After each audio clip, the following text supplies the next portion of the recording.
बिस्मिल्लाहिर्रहमानिर्रहीम। आज का मेरा टॉपिक है वर्ल्ड फेडरलिज्म। तो चलें स्टार्ट करते हैं। World federalism, it is like a big idea where people think the whole world should have a single government that's democratic and fair. This global government would handle big worldwide problems while individual countries would still deal with their local stuff. It's all about sharing power between the global government and local ones. Supporters believe this system would work better than the United Nations and give more control to different level of government.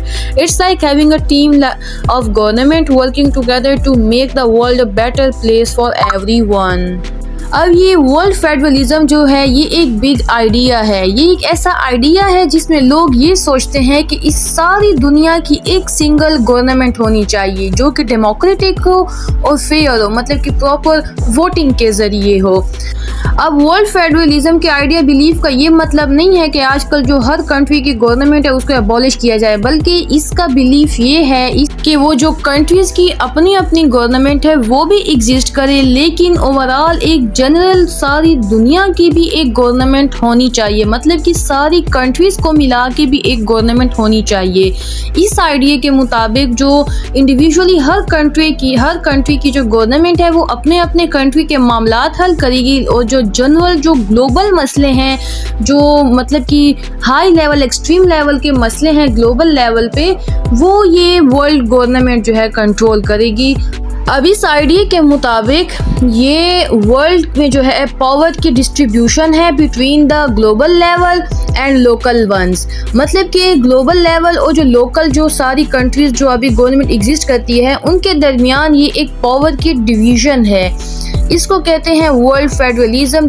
So in simpler terms, the world federalism is the division of the power between the global level and the local ones. अब इस idea के जो supporters हैं वो ये कहते हैं कि अगर वर्ल्ड गवर्नमेंट बन जाए तो ये यूनाइटेड नेशन से काफ़ी अच्छे हद तक जो है वर्ल्ड के प्रॉब्लम्स डील करेगी, क्योंकि इसीलिए इसके सपोर्टर ये कहते हैं कि वर्ल्ड फेडरलिज्म अगर होगा तो गवर्नमेंट में डेमोक्रेटिक और फेयर सिस्टम होगा, मतलब कि सारी कंट्रीज जितने भी अफ्रीका में हैं और मिडिल ईस्ट में हैं और एशियन कंट्रीज़ हैं वो सारी की सारी डेमोक्रेटिक तरीके से गवर्नमेंट बनाएंगे। लेकिन यूनाइटेड नेशन में जो सिक्योरिटी काउंसिल है उसमें कुछ ही ममालिक हैं जो कि वीटो पास कर देते हैं किसी फैसले पे, जिनकी वजह से यूनाइटेड नेशन जो है अफ्रीका के कंट्रीज़ के और बाकी जितने भी सफर्ड कंट्रीज़ हैं उनके मसाइल हल नहीं कर पा रही। आपको सब कुछ यूनाइटेड नेशन के फेलियर में मिल जाएगा कि यूनाइटेड नेशन किस किस मकाम पर फेल हुई है।